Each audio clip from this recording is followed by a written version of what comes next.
حضرت عمر رضی اللہ تعالیٰ عنہ جب ایمان لائے تو آپ نے ایک ایک کافر کے گھر کے دروازے پہ کھڑے ہو کے کہا کہ تم کمزوروں کو مارتے تھے، میں تمہیں بتانے آیا ہوں میں محمد عربی کا نوکر بن گیا۔ بلکہ آپ نے اعلان کیا جس نے اپنی بیوی کو بیوہ اور بچوں کو یتیم کروانا ہو اور اپنے ماں باپ کی کمر کو جھکانا ہو وہ عمر کے مقابلے میں آئے۔ اللہ اکبر۔ زنیرہ نامی ایک خاتون تھی، بہت کمزور۔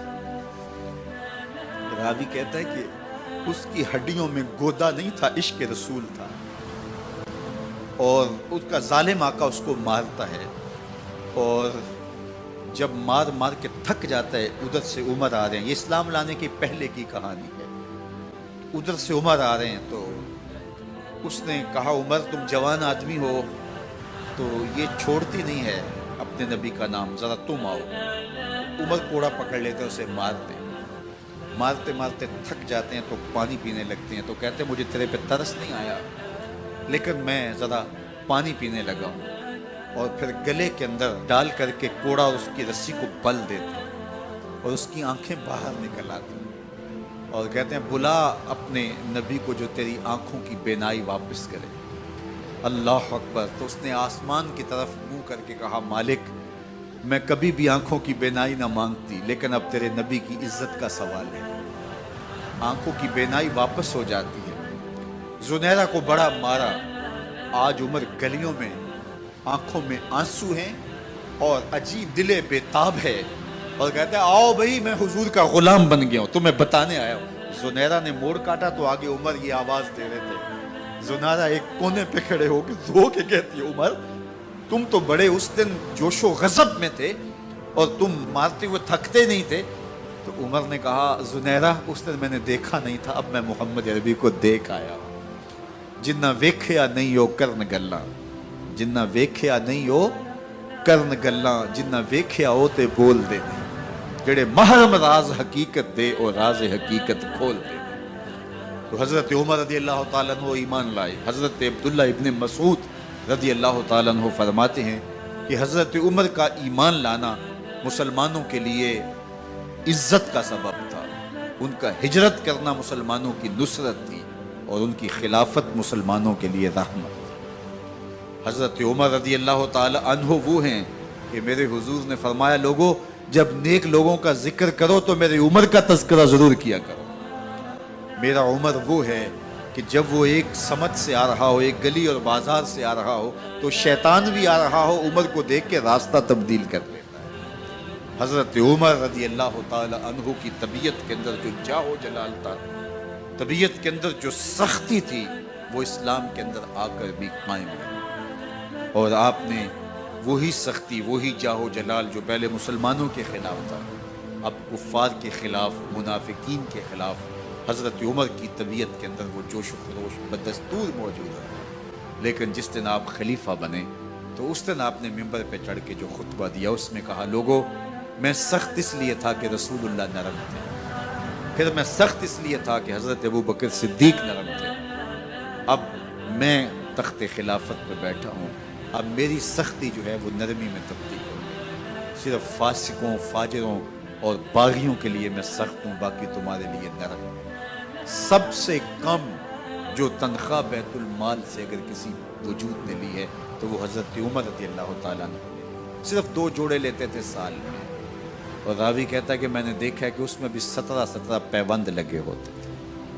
حضرت عمر رضی اللہ تعالیٰ عنہ کا طرز زندگی، آپ کا انداز معاشرت اور آپ کا انداز خلافت، ہر لمحہ آپ کی زندگی کا اٹھا کے دیکھیے کتنی مرتبہ قرآن حضرت عمر کی رائے کے مطابق نازل ہے۔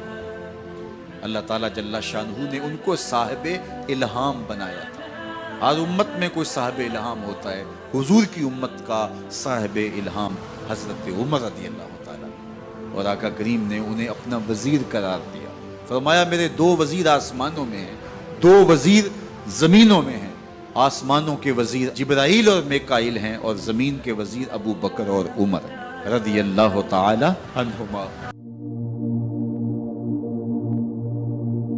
ایک دن حضرت عمر بیٹھ کے رو رہے تھے تو کسی نے کہا حضرت رو کیوں رہے ہیں؟ فرمایا کہ میں اس لیے رو رہا ہوں کہ فلاں پل سے بکریاں گزری ہیں، تو پل کے اندر شکستگی تھی، ٹوٹا ہوا تھا پل درمیان میں، اس میں ایک بکری کی ٹانگ ٹوٹ گئی ہے۔ تو میں ڈرتا ہوں کہ میرا رب یہ نہ پوچھے کہ عمر تو نے پل صحیح تعمیر نہیں کروائے تھے کہ ایک بکری کی ٹانگ کیوں ٹوٹی ہے۔ یہ ہیں حضرت عمر رضی اللہ تعالی عنہ۔ اللہ اکبر۔ تو اللہ تعالیٰ جل شانہ نے حضرت سیدنا عمر بن خطاب رضی اللہ تعالیٰ عنہ سے جو کام لیا، مختصر دور خلافت کے اندر 10 سال 6 ماہ 4 دن آپ نے خلافت فرمائی ہے، لیکن کہاں سے چلے اور یہاں مکران تک، بلوچستان کا حصہ ہے، یہاں تک آپ کے سلطنت کی حدود وسیع ہوئی، ادھر آرمینیا تک جا پہنچے، حمص فتح کیا، قادسیہ، یرموک۔ آپ ذرا دیکھیے کہ کہاں تک آپ کی فوجوں کے گھوڑے دوڑتے رہے، اور اللہ تعالیٰ جل شانہ نے ان کو جو توانائی، عدل و انصاف کی قوت عطا فرمائی۔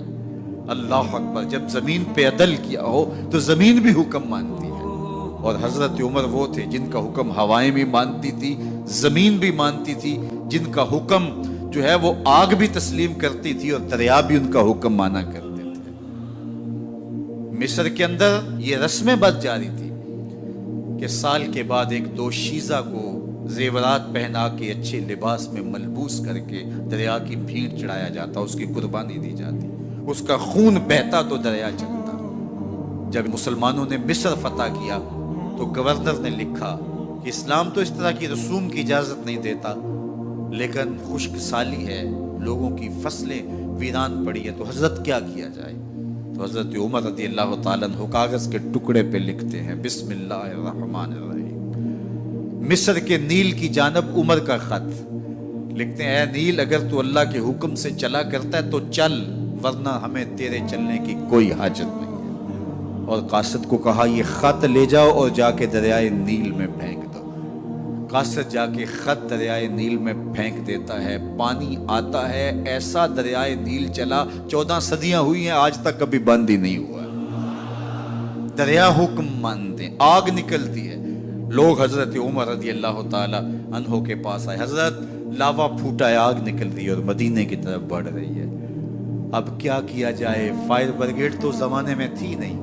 عمر نے اپنی قمیض اتاری، جس قمیض پہ 17 پیوند لگے ہوئے تھے چمڑے کے، کہا یہ قمیض لے جاؤ، جدھر آگ بڑھ رہی ہے آگے ڈھالنا، آگ پیچھے بھاگ جائے گی۔ زلزلہ آتا ہے تو زمین پہ درہ مارتے ہیں، زمین رک جا، کیا عمر نے تیری چھاتی پہ عدل نہیں کیا ہے؟ تو یہ عمر ہیں رضی اللہ تعالی عنہ کہ جن کے انصاف کی وجہ سے، جن کے عدل کی وجہ سے اللہ تعالیٰ کی رحمات اور اس کی برکات کا نزول ہوتا تھا، اور اللہ تعالیٰ نے مسلمانوں کو وہ آبرو مند حکومت دی۔ کائنات کی تاریخ کے اندر ایسی حکومت آپ نے نہیں دیکھی ہوگی جو حضرت عمر نے حکومت کی ہے۔ اللہ اکبر۔ فرمایا فرات کے کنارے پہ ایک کتا بھی پیاسا مر گیا تو اس کا حساب بھی عمر سے ہوگا۔ باہر سے سفیر آتا ہے اور آ کے پوچھتا ہے کہ میں امیر المومنین کے، مسلمانوں کے حکمران کے محل میں جانا ہے، تو وہ مسکرا کے کہتے ہیں ہمارے امیر کا تو کوئی محل نہیں ہے۔ کہا کہاں ہے تمہارا امیر؟ کہا مسجد نبوی میں ہوگا یا بیت المال کی اونٹوں کی دیکھ بھال میں لگا ہوگا۔ وہ جب گئے تو مسجد میں نہیں ہے، اللہ اکبر، وہاں گئے تو وہاں بھی نہیں ہے۔ پھر کیا دیکھتے ہیں کہ عمر رضی اللہ تعالی عنہ جنت البقیع کے پاس ایک درخت کے نیچے اینٹ کا سرانہ رکھ کے سوئے ہوئے، تو اس نے کہا عمر تو نے عدل کیا ہے، تجھے کچی اینٹ پہ بھی نیند آ گئی۔ ہمارے حکمرانوں نے انصاف نہیں کیا اور وہ بند اور محفوظ کمروں کے اندر بھی سکون اور چین کی نیند نہیں سو سکتے۔ حضرت سیدنا عمر رضی اللہ تعالیٰ عنہ نے اس طرح ان امور سلطنت نبھائے۔ آپ دن کو لوگوں کی دیکھ بھالی کرتے، لوگوں کی ضروریات سنتے سمجھتے، اور جب رات پڑتی لوگ سو جاتے، عمر مدینے کی گلیوں میں پہرا دیتے۔ کائنات نے کوئی ایسا بھی حکمران دیکھا ہوگا؟ اللہ اکبر۔ وہ مجاہد جو مختلف محاذات پہ گئے ہوئے ہوتے، ان کے گھروں کی دیکھ بھالی کرتے، ان کی ضروریات کا خیال رکھتے، ان کی آبرو کا پہرا دیتے۔ راتوں کی تنہائیوں کے اندر حضرت عمر اٹھتے اور جا کے گشت کرتے، چکر لگاتے، دیکھتے کوئی آنکھ پر نم نہ ہو، مفلسی کا کسی گھر میں ماتم نہ ہو۔